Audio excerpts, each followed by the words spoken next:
I'd like to welcome you to the third session of Beacon Navigator and Beacon U. And for those of you who are just joining us for the first time, I want to do just a quick introduction to Beacon Navigator. Beacon Navigator and Beacon U are our way of sharing the unique networking expertise of Beacon's most successful networkers. And we started this with research to define this unique style of networking, and then to pass that on to the rest of our members so that we can learn from them. We gathered stories from Beacon members who are in corporate seats, who own their own businesses, who are in transition. And from those stories, we were able to find out what it is that makes Beacon networkers so successful and to stand out from the crowd. And what we found was sort of three domains of Beacon networking. Beacon networkers are connected, they're curious, and they're purposeful. So we captured, and you can go to the next slide, Bob, please. We captured the results of our research in something that we call the Beacon Networking GPS. And this is a guide in which we've defined each skill and cited specific examples of the behaviors Beacon members demonstrate in applying these skills. And what makes these skills so powerful is, as you'll see, as you hear some of these stories, is that these members are getting really high value on their investment in networking. We call it VOI. So the GPS is something that you can use to increase your comfort level with networking, because none of us, I don't think any of us is really all that comfortable with networking, even though we do it all the time. So there are 8 skills in the GPS, and each one, as I said earlier, has a definition and then examples of the effective behaviors that Beacon networkers use. Our first workshop was last November, and we talked about the skill of exhibiting generosity of spirit, which really underlies, I think, the heart of Beacon, which is all about helping others and giving to others. And then in December, we did our second workshop, demonstrating expertise. And Charlie led both of those and passed along tips for people for both exhibiting generosity of spirit and demonstrating expertise, how to tell your story in a way that is understandable and compelling and succinct. So today we're going to cover act as a liaison. Now, these are not in any sequential order. So if you haven't attended before, you really are not going to have any trouble picking up where we come in today. So acting as a liaison is really, this skill is really in general about thinking about other people and not just yourself when you're networking. It means thinking about someone else that your new acquaintance might benefit from meeting, and making that introduction. So it's making introductions among people in your network. So let's take a little bit deeper dive into that and tell you some stories that underlie the research. One of the ways that Beacon members act as a liaison is to host a small gathering of people, a curated gathering, one where you think people can benefit by getting to know one another. And here's a story from Shannon Brewer that illustrates that. And I'm going to read her story. Shannon was attending a fundraiser. As a sponsor, she had a table to which she could invite guests. She thought carefully about who to invite and selected her table guests in large part by how they would benefit from meeting one another. Prior to the fundraiser, Shannon introduced her guests to one another via email. This allowed her guests to focus most of their attention at the event on those with whom they had something in common, including business opportunities. So that was how Shannon went about it, and that worked very well for the way she was doing business, but just an idea of how you can act as a liaison. Another way to act as a liaison is when you're getting to know a new person, to think about who else in your network this person could benefit from meeting and making that introduction. And Mark Kesty is a good example of this, and Zoe's going to tell you his story. So Mark, he was attending a Beacon private equity group event. And he was there primarily to network for business development, which, by the way, is another Beacon skill, networking with purpose. Networking focused on accomplishing a particular outcome. But back to this event, Mark introduced himself to someone he didn't know. We'll call her Jane. After learning about Jane's company, it was clear to Mark that Jane and her company would benefit from an introduction to another colleague of his. Mark thought his colleague would likely be interested in what Jane's company was doing, and he asked Jane if she would like to be introduced and told her why he thought it could be mutually beneficial. Jane said yes and provided Mark with her contact info. Jane and Mark's other colleague arranged to meet, and a new relationship was launched.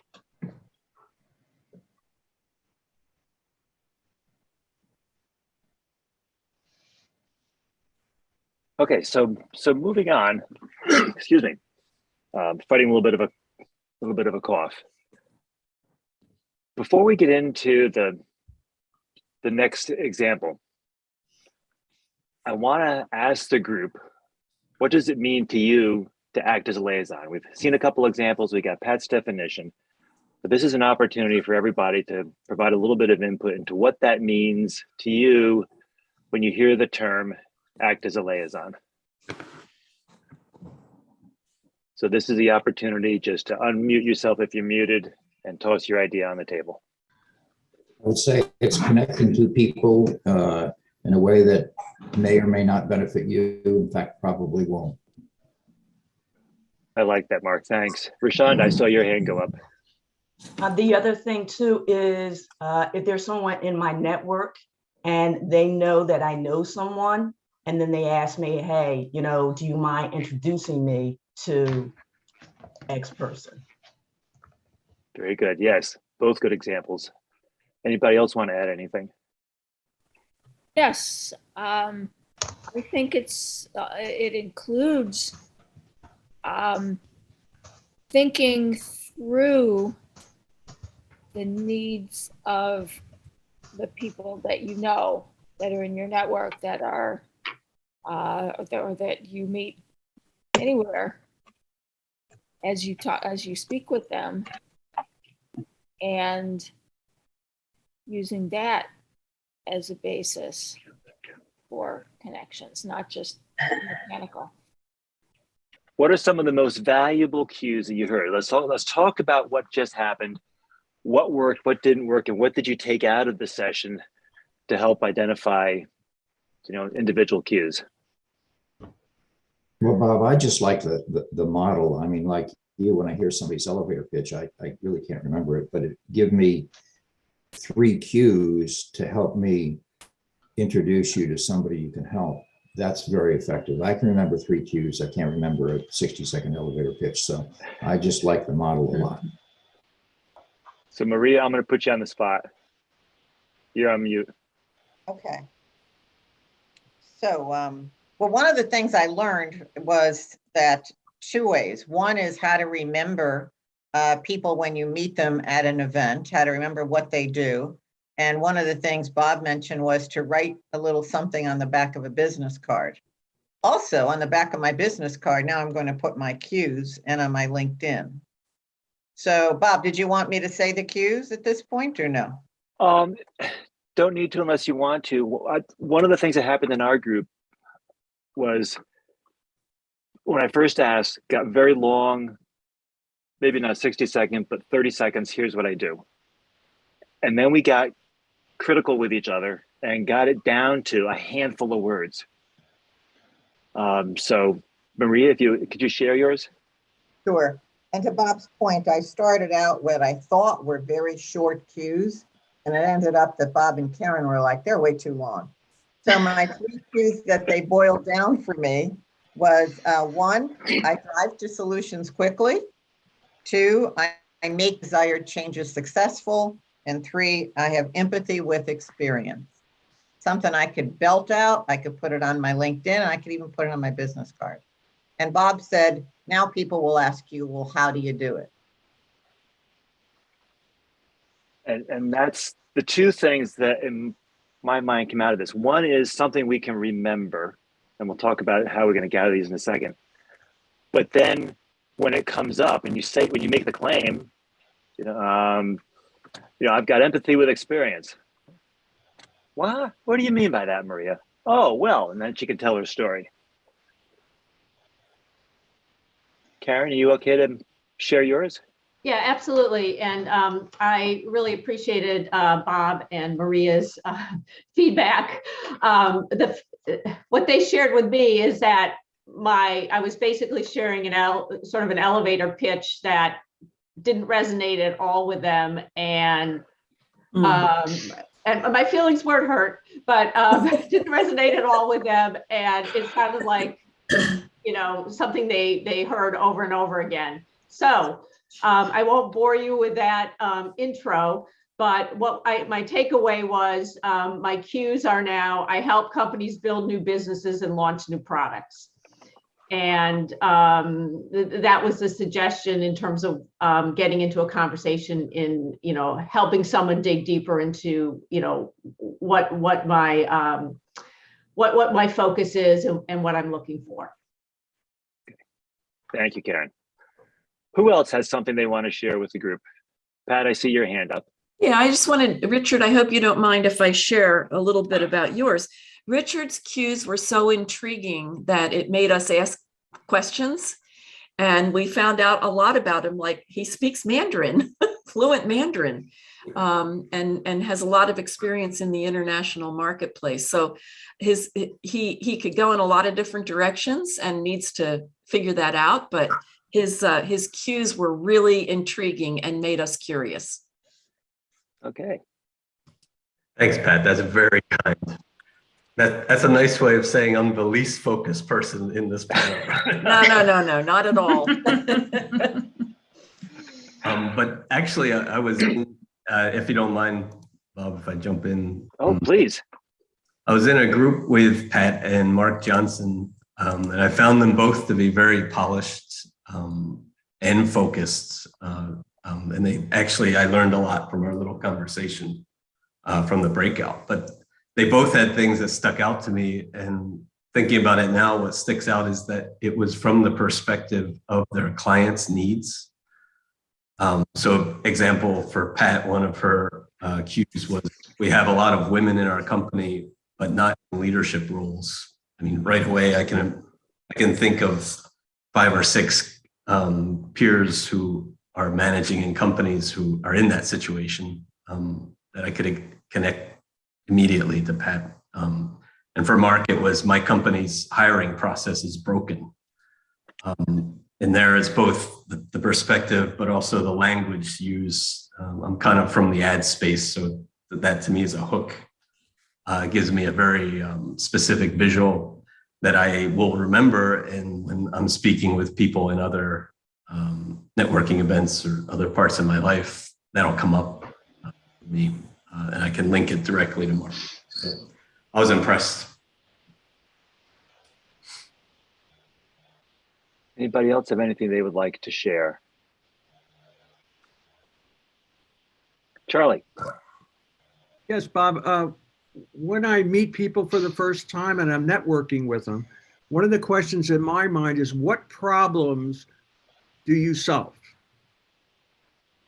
Because if I understand the problems they solve, when I'm meeting with other people, whether it's a client, a prospect, a friend, if they are talking about those types of issues, then I can make that connection. I need to understand, what problems do you solve? So that if you ask me about anybody in Beacon and you say, Charlie, what problem do they solve? I probably have a pretty good idea of what they are, because I'm looking for ways to give them business or refer them to people that could open doors for them. That's how I do it.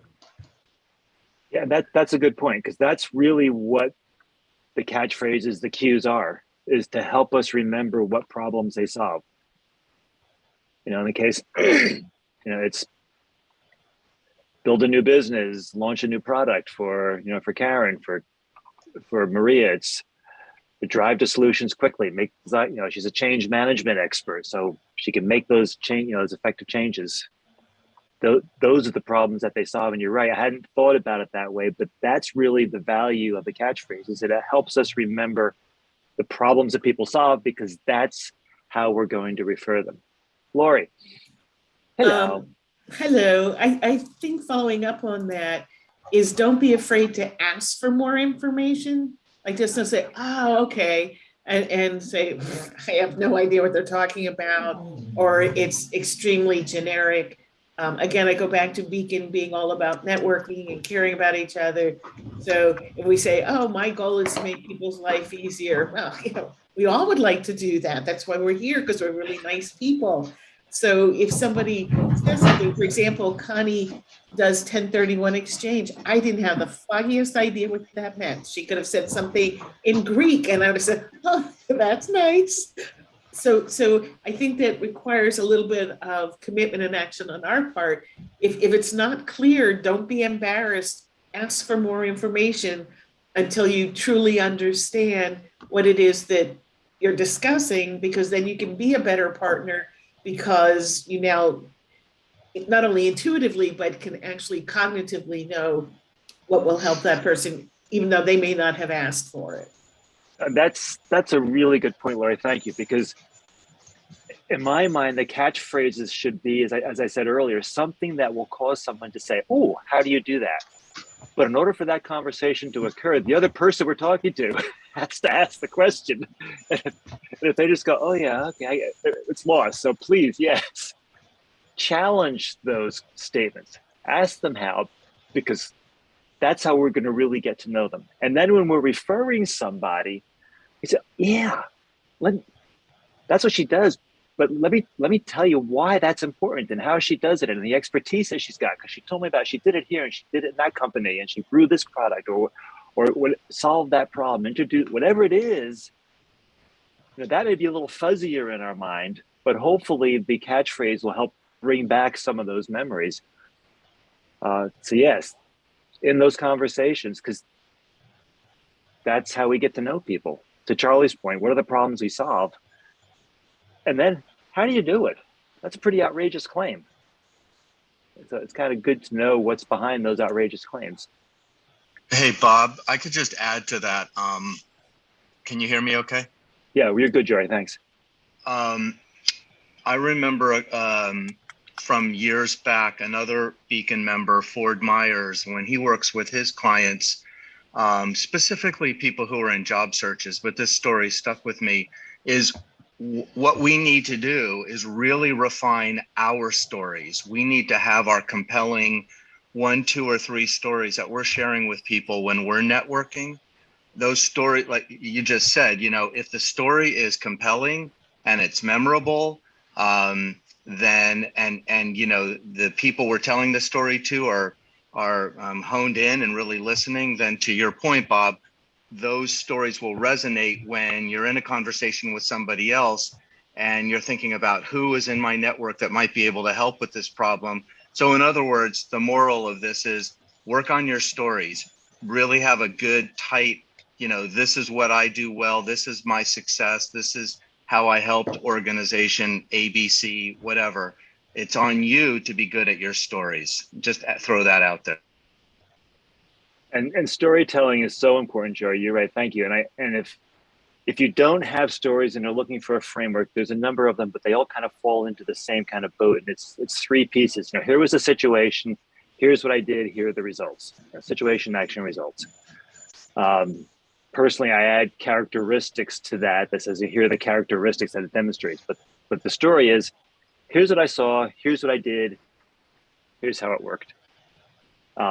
And if those can come from a catchphrase, so really, how do you do that? Well, let me give you an example.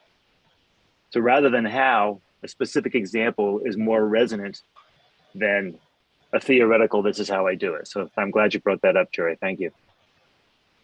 Any other comments from the session? Okay, so remember this said review and homework. The homework is, what I want everyone to do is to send their catchphrases to Zoe and she'll compile a list.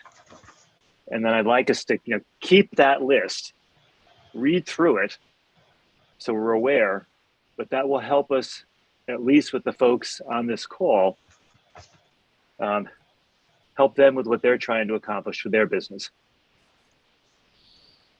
Okay, so what we've covered right now are the two major ways in which we can help. One, going back to Anthony's, push marketing, is I could be working with somebody who wants to grow their business, and let's use Anthony in this case. And Anthony is, I know Anthony well already, but if I didn't, I get to know Anthony, he would then look through my LinkedIn profiles or my LinkedIn connections to see who are in his target client list. And we would work together with him doing a lot of the work to identify the right people, confirm with me that they are in fact individuals that I'd be happy to reference because I've got a strong enough connection, and help draft that email for me. The second one we talked about was, we're at an event, we meet somebody, we get to know them, we understand that there's somebody else in Beacon that we should connect them with, and then we talked about the way that follow-up goes. Those are the two primaries. But let's assume that you're meeting with someone who identifies a need and you can't think of anyone in your network who can help. What do you do? And I'm going to give you a specific example. This was an individual who needed specific legal advice on intellectual property, both here and in the UK. No surprise, I didn't know anybody. Nobody came to mind with a catchphrase on who did that. But what I suggested was, and this is the think Beacon first, let's send out a note to Beacon at members.beacon.life.org saying, here's what I'm looking for. And I think those of us who have been in Beacon for a while, we've seen lots of these emails where someone's asking for advice. The very first one that I remember when I was a fairly new member, and I don't remember the details, but it had to do, again, with, I think it was legal advice, Southern New Jersey, this particular legal domain. And the email came out mid to late morning, and about 3 or 4 o'clock in the afternoon, the person sent another one saying, stop. I had 25 responses. There were 3 names that came to the top. I've given them back to my client. What happened was he had a morning meeting with his client. His client said, I need the following expertise. He sent the note out to Beacon. About 3 o'clock, he sent this, thank you very much. I've already given my client the names, the top 3. He was absolutely blown away that I could get that response that quickly to help him solve a business need. And that's where Beacon is so valuable. We are, for those of us who know each other, it's fairly quick in Beacon for us to go through the, I know you, I like you, I trust you. And if it happens to be a name that we don't know, we're probably no more than 1 degree of separation away. I can look into LinkedIn and say, I don't know Pat, but who does? Oh, well, Jory knows Pat. Jory, what can you tell me about Pat? And this actually can also be a good recruiting tool. And in the particular example I gave initially was someone who was told he should join Beacon by someone, incidentally, who's not a member of Beacon, was told he should join Beacon, contacted me. And I said, while he was still making up his mind, I said, let me do this for you to help you out. What he paid for his fee to join Beacon was a minuscule fraction of the value of the information he got, because it allowed him to protect his intellectual property. And that's at least a high 6-figure, if not a 7-figure value. So for him, Beacon membership for the rest of his life is paid for by that one email that I actually sent on his behalf before he was a member. So that's one thing I like us to think about. And the next two both are also things that are available to all of us as part, just because we're in Beacon, but often people don't know how to use it. There's a lot of folks who have never sent one of those emails to Beacon members. It's easy enough to do. go to our website. If you don't remember actually, you'll have the deck, so you'll have the email address. Great way to get information that you may need. The second one is you're meeting with a member who wants to do business with other Beacon members or get their input on a business challenge. And I've heard this from folks who say, yeah, I know that at Beacon, we're not allowed to market ourselves. That's verboten. We don't, as Beacon members, we don't want to get a sales pitch. Well, several years ago, we put together Beacon Networking Roundtable, and Charlie's headed that up. I think we're now on number 49 or 48, Charlie, that we've had so far. Yes, we are. So it's going along fabulous. So if you're talking to someone and says, look, I really would like to be able to leverage Beacon to help me grow my business, what I want you to think of is business networking roundtables. And as an example, I'm going to go back to BNR number 44, which was initially the first piece of it. This is a two-phase BNR with Taylor Fernley. The first one was December 13 months ago. And then the follow-on was a year ago today. And Taylor's challenge was, I want to start a new business. Taylor, could you kind of walk us through that process? Of course, Bob. Yeah, I launched a business. It's coming up on about a year now, and first, got it all started, got it off the ground, and I learned about the BNR. I attended a BNR, and then we moved into, and I guess it was just a pilot program, Charlie, the rapid response team. This was fabulous. This was a BNR on steroids, basically 45 to 60 minutes. I kick it off by, we have a panel of 6 or 8 people who are invited to participate. I then present kind of the challenge that I was going through, 5 or 10 minutes of that. Then we had the advisory board. They had the opportunity to come back and ask questions, provide insights, and offer recommendations. And then what I do is at the end of it, I am responsible to identify what were the issues, what did I hear, and what are my priorities. I then go back and put all the notes together, send that out to the advisory panel. Just as an FYI, I have the opportunity to talk with each of them offline after the meeting with specific things that I may want to probe with them, and to hold me accountable. Charlie, I don't know if this is your idea or my idea, but we decided to have a follow-up Zoom with the panel to tell them what changes I have made. And I made a lot of changes. I thought I had all the right ideas. I'm coming in there now. I used to be 6'4", by the way. They're sitting up there now giving you all kinds of feedback, and it is an incredibly valuable opportunity. And Bob, I'd say once again, a tremendous reason and value of belonging to a Beacon. But you've got to be willing to listen, accept constructive comments, and be willing to open up the kimono and hold yourself accountable. And in many cases, it takes you out of your comfort zone. But let me tell you, gang, the value that I got out of that was immeasurable. So that's kind of it in a nutshell. If anybody wants more feedback, I can tell you more. But that is something that's a springboard for all of you to give some thought to going forward in the new year. Taylor, question for you. Sure, Charlie.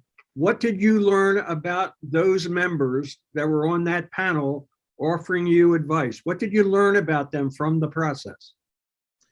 I learned that you've heard that earlier today. They are givers. They want to help you. They're willing to say things that might take me out of my comfort zone. And again, I found that the opportunity, where do you get this opportunity to be with your peers and have them show a different perspective? Now, I didn't accept all the things that they said, but you know what? They made me think. And I think that was probably the biggest takeaway, is allowing me to hear what they had to say and be willing to implement, and then hold myself accountable and circle back to them with the changes that I implemented.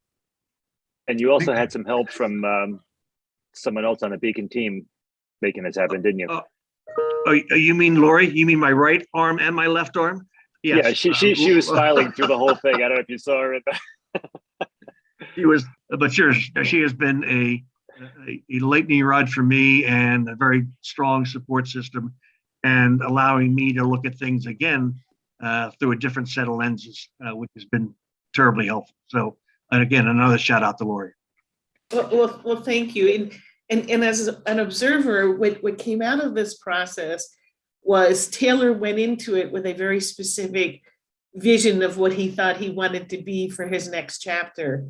And he's not even close to that anymore. And he was having trouble marketing it because it didn't feel right. He was trying to force himself in a direction that really wasn't the gift that he wanted to share with everyone. And because of the outstanding feedback that he got at the BNR, at the RRT, and a lot of one-on-one follow-ups that people shared, going over materials, asking great questions, really got to hone in on just the right fit for him. And it has taken time and a lot of going back to the drawing board and starting over, but the feedback was kind. It was deeply thought about before people offered, and they shared their past experiences, their perspectives, their skill sets. Really what I think separates Beacon from every other organization that I've ever been part of is being in it together for Taylor's success. Nobody's looking, what can I get out of it? And how can, it was just pure gift and kindly offered and just an exceptional experience. Thanks, Larry. Thank you, Taylor. Sure thing. So that was both second and third. So the key here, if you know of someone or you yourself are interested in the business networking roundtable, the simplest thing to do is either you or the person you're talking to contact Charlie. And as Taylor alluded to, he started off with 2 BNRs in December and January. And then last September, to further refine, he went into a rapid response team. And that the difference is the BNRs take a little more time to put together. Someone says, here's either I'm looking for folks to help me in this business, or here's a business problem I'm trying to solve. Charlie will put on the website, here is an upcoming BNR. Here are the folks, the kind of folks that we're looking for, because here's the business problem that we're trying to address. They'll work to put that together. Each person in those meetings gets longer than usual time to talk about their own business, so everybody can kind of get to know what everybody else does. But then the sponsor has the floor, and it's the real purpose is there to help the sponsor. The rapid response team is a little bit different in that somebody may contact Charlie and say, Charlie, we got to make a business decision. We're looking to launch a new product potentially. Our deadline is the decision is, next week, and we put together a rapid response team, Tuesday or Wednesday. And Charlie, I may be putting too much pressure on you, but the whole intent is it's a shorter meeting and it's a shorter time frame where I've got a business problem I need to solve and I need an answer quickly. And Taylor then, was Taylor the first RRT, Charlie? Yeah. Okay. So that's there. If I've got a business problem, I've got to go to the board, the week after next, and I've got to make a presentation or whatever it happens to be to help you solve a business problem. That's what the rapid response team is for. And again, it's, contact Charlie. And in fact, the nice thing about having one person responsible for both is he can help figure out which is the better path to go to help you right now with a problem. And So Bob, Charlie's knowledge of Beacon members allows him to curate these teams too. So, he does Absolutely. personal reach out to people to join these meetings, right, Charlie? Yeah. You forgot encyclopedic knowledge. Forgive me. That sounds about right though. Thank you. Thank you. But remember, when we join Beacon, we are putting ourselves in the midst of lots of talented people. And the BNR program, the rapid response, is your ability to tap into those people in a collective setting, a collective intelligence, and bring it to bear on your business or your particular issue so that you can make a more informed decision as to how you want to move forward with those issues. Been very helpful to people. Thanks, Charlie. So just one more thing, and we touched on this a little bit earlier, and that's the whole follow-up. That's the, after we make a connection, follow up to make sure that it actually happened. First of all, it will strengthen your own connection with both individuals that you connected, Jane and Anthony in previous examples. It'll also enhance your reputation as an effective liaison. You're someone who follows up. And certainly keep your commitments. What I want to do next is we're going to go into, and you may want to use some kind of tracking mechanism. So we're going to go into a group discussion. Let me just start on the tracking mechanism that helps me. And I mentioned it at the breakout. And that is, normally we give somebody our business card. I find it helpful for me because if I'm meeting with somebody, and maybe I'm meeting with 3 or 4, maybe 5 people in an event, chatting with them, typically for me, a glass of Guinness, maybe by the end of the event, I can't remember who was what. But if I get their business card and I can just put a couple words down that will help me remember that person's individual catchphrase if it happens to come out. And so in case of when I was talking, excuse me, to both Karen and Maria, we ended up with a couple 3 or 4 word catchphrases. I can put some of those on the back of my business card, and that will help me remember. The question that we have sort of on the table for the group discussion is, what do you use to help you remember? And what do you use to follow up with the individuals that you've met with? I know I keep a to-do list. So if I get an email, it reminds me to follow up, I put it on my to-do list, I check it off. But what open discussion, how do you keep track of whatever commitments you've made to other members to follow up? If you do, do you have tools that you use? What works for you? Because I think we can all learn and improve the way that we do our follow-up.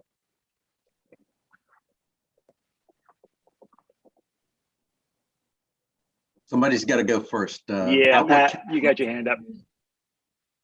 Go ahead, Rich. I'll go after you.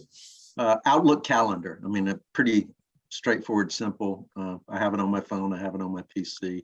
It's always handy. So I just put the follow-up appointment, if you will, on my calendar for a couple of days out.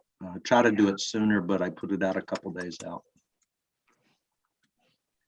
I use a MacBook, and it's got a feature on it called reminders. And so similar to yours, Rich, I put it right on there and I set a date and time when it's going to poke me to follow up on that. The other thing I do is when I make an email introduction, I make sure I'm copied on it so that for the first couple of volleys back and forth, I can see those going on and know that it's been followed up on. And if it hasn't, I can, get to the people I made the introduction to and see what's happening. Yes. Excuse me. Lisa. Hi.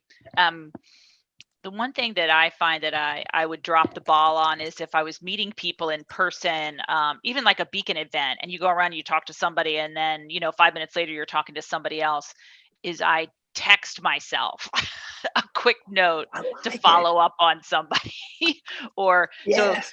so it just looks, we're always looking at our phones, but I just shoot myself a quick text rather than like opening up email or anything like that. So just reminding myself either of the person's name or what I was supposed to do if I was going to reach out to them, on LinkedIn or whatever. So I like that. And do you ever tell them, I'm not ignoring you, I'm actually running myself a reminder to contact you? Oh, sure. I will. Yeah. Yep. I like that. Good. Who else? These are all new ideas for me. I like them. I love them. I keep a spreadsheet, an Excel spreadsheet. So I do all the things that everyone else says, but I have two different, because I'm in business development, I've got two different focuses. There's just people I need to keep in track of, just overall.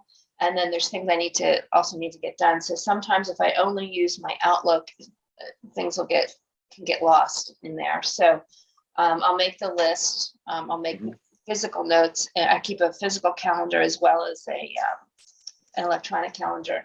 And then I have a business development spreadsheet where I put in have various tabs for networking or leads or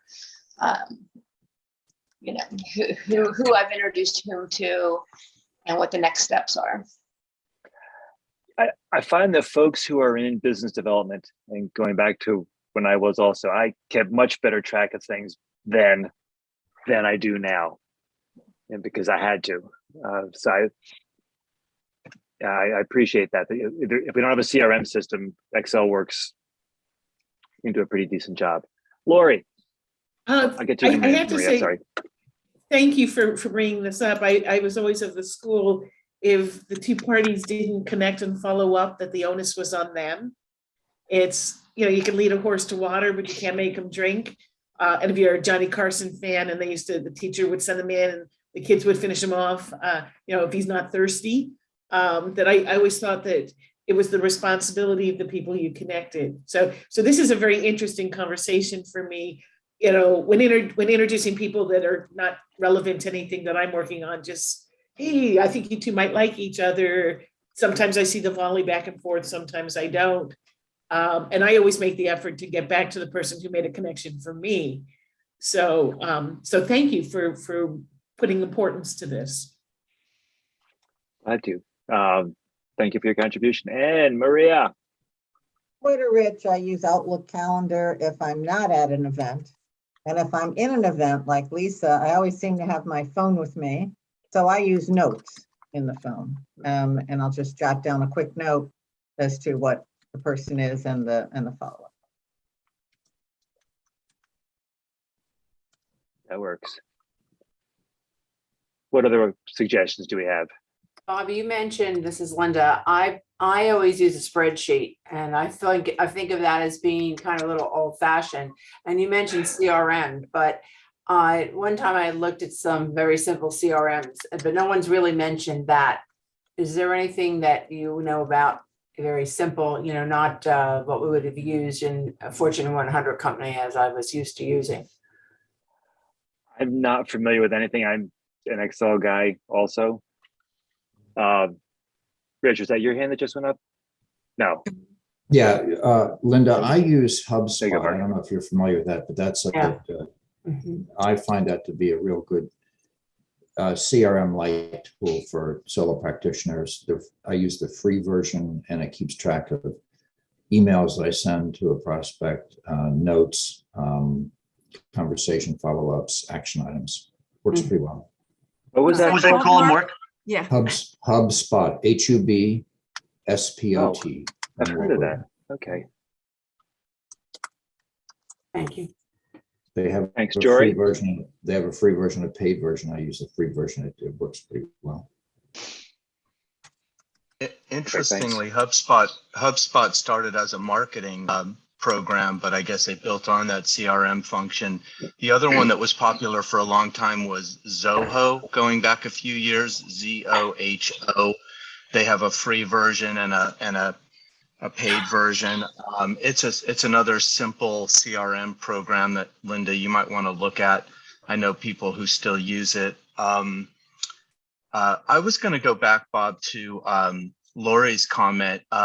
If I'm connecting people or making introductions, I do kind of put the responsibility on the person that I'm connecting to do the follow-up. And I frequently say to that person that I may be making a networking connection for, keep me posted, let me know what happens. If you don't get connected or they don't respond, I'd like to know. And if you do get connected and they respond, I'd like to know. That way, I don't always guarantee results if I'm doing a connection. Anthony mentioned the 53%, success ratio. I think I run a little better than 50% on people responding when I make a networking connection.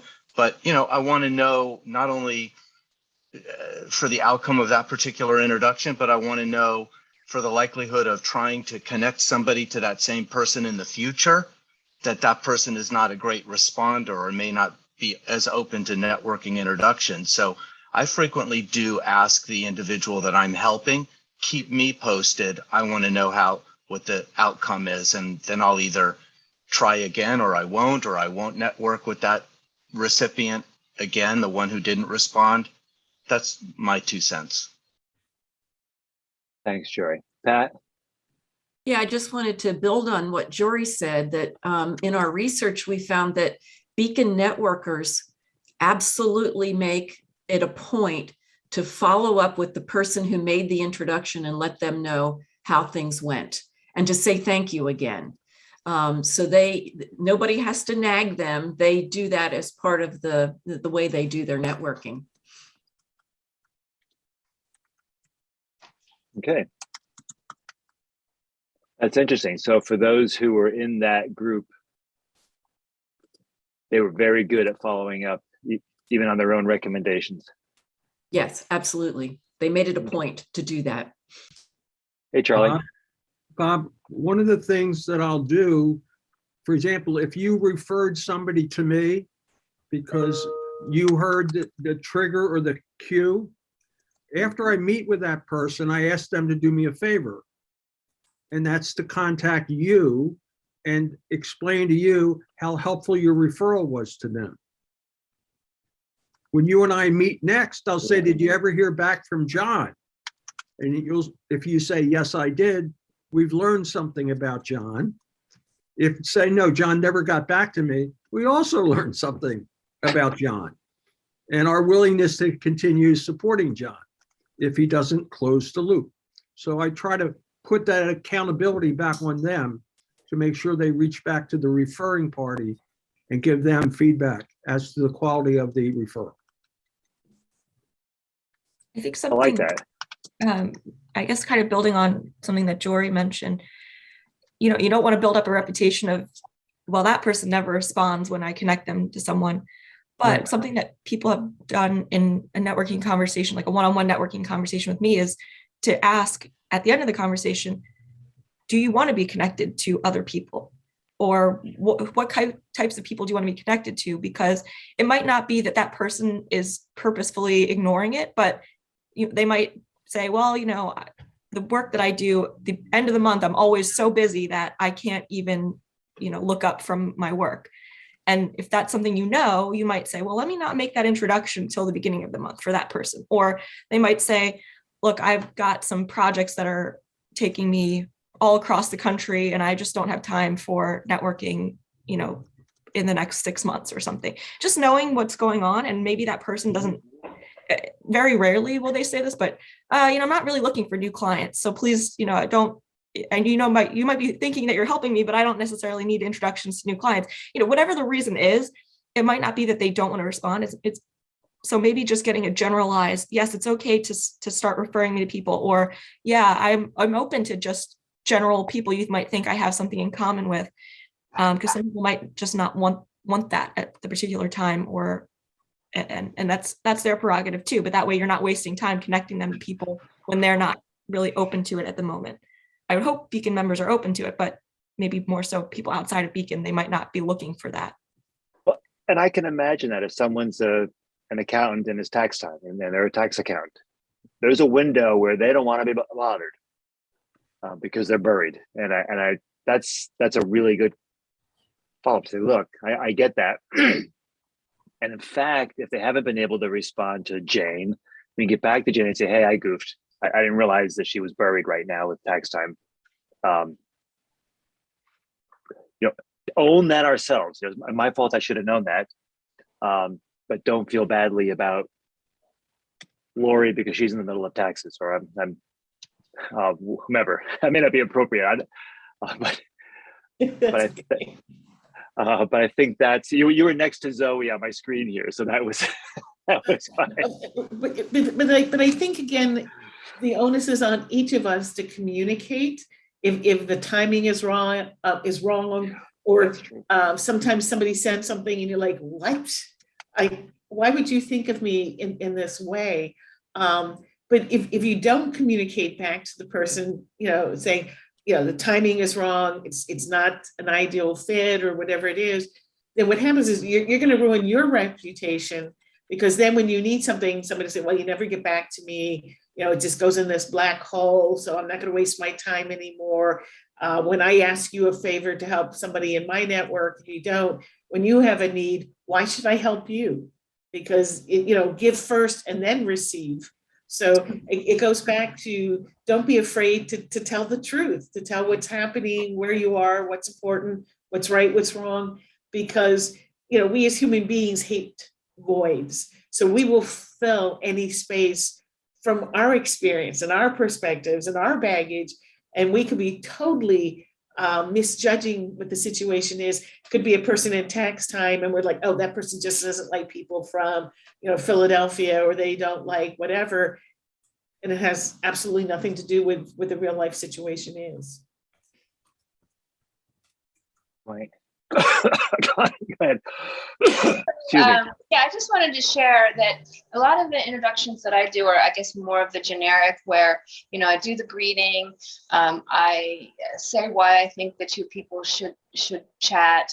I give a little bit of background on each person, and then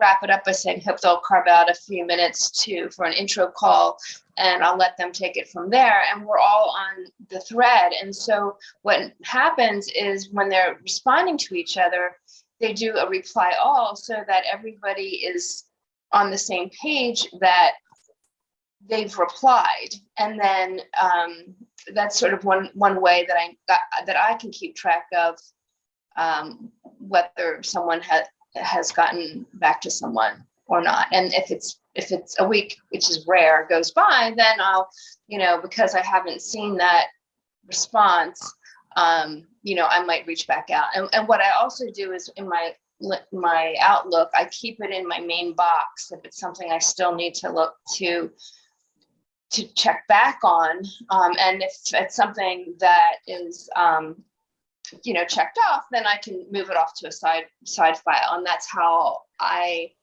keep track of introductions that I've made, or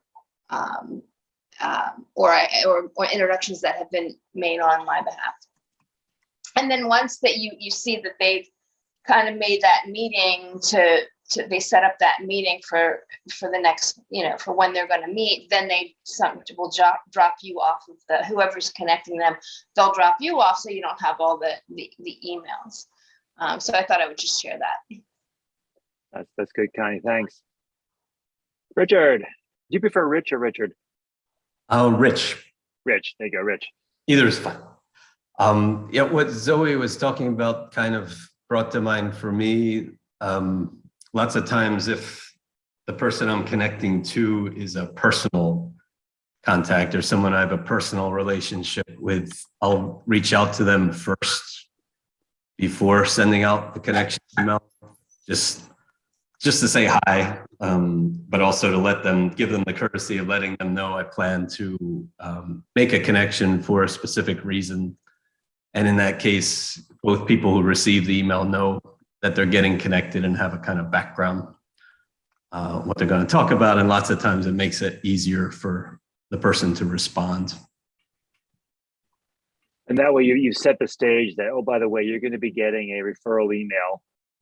Here's why I'm sending it to you. And I like the doing it ahead of time. I take the shorter route and do it in the same email, but I think your prep is good, because if in fact they're not interested right now, hey, I'm leaving for vacation, I'm going to be overseas for the next 2 weeks, or whatever it is, they can stop the email before it starts, and then you can get back to the person and say, look, I contacted Steve, but unfortunately he's going to be unavailable for the next 2 weeks. It actually strengthens my relationship with the person as well, because we catch up, and lots of times it leads to other kind of social things that make the person think not just doing this to get something from you for my friend. It's more generic or organic networking. I like the doing it ahead of time. I include it in my one email, but I like that idea because they have a chance to say timeout. I can't do it right now. So that's, I think it also, thanks, Rich. Rich mentioned it gives you a chance to catch up with a person. If it's someone you talk to on a regular basis, I feel like I could refer someone to Pat anytime, because she and I end up emailing or talking probably at least twice a week. But if it's someone I haven't seen in a year or 6 months, I don't presume to know that they're still in the same place, or that they still, for them to get an email out of the blue from me a year from the last time we talked doesn't really make sense. So in that situation, I would almost always start by emailing them and saying, hey, it's been a long time since we've talked. I met someone who I think would be good for you to meet, before doing that introduction. Whereas maybe for Pat, because we talk so regularly, I would just start with the email connecting the two people. So I think it depends, really. That's a good point, Zoe. It's those that we have communications with regularly, it's going to be a lot easier. To Rich's point, who knows what has happened, to your point also, over the last year. So it's good to touch base. I like that. Any other ideas? Excuse me. Awesome. So we are coming down to the last 5 minutes. Zoe, do you want me to bring the deck back up? I'm trying to remember what followed. Pat, did you want to do the wrap up? Do you need the slides? Yeah. Or you? We don't need this. Well, yeah, let's. Yeah, I'll bring it back up. Hang on. Yeah, because there's some good examples there. It would be a shame to not use the good examples. So this is just going back to the networking GPS as a resource for everyone. And you can go to the next slide, please, Bob. In addition to defining the skills, the networking skills, every networking skill has development actions. So there are things that you can do within the course, the regular course of your networking, to help you get more comfortable and develop skills in networking. And this one is a shameless plug for Beacon. Volunteer for opportunities. We have lots of opportunities within Beacon that will allow you to demonstrate your expertise and the value that you can bring to other people. And then on the final slide is the very end of the networking GPS is a suggested reading to enhance your networking. And there's a lot of good stuff there, including and this is just a partial list, but the one at the bottom, The Go-Giver, a little story about a powerful business idea, is kind of a Bible around Beacon. So it's a quick read. If you haven't read it, I highly recommend it. And also, if you want to contribute, Zoe's going to send a link to the GPS, which right now is residing on Dropbox until we find a home for it on the website. But she'll send that link. And, if you want to contribute anything like a suggested development action or a suggested reading, let me know. I'm absolutely happy to keep this as a living document and enhance it as we go along. Beacon is the premier executive networking organization serving the Mid-Atlantic region. To learn more, go to beaconforlife.org.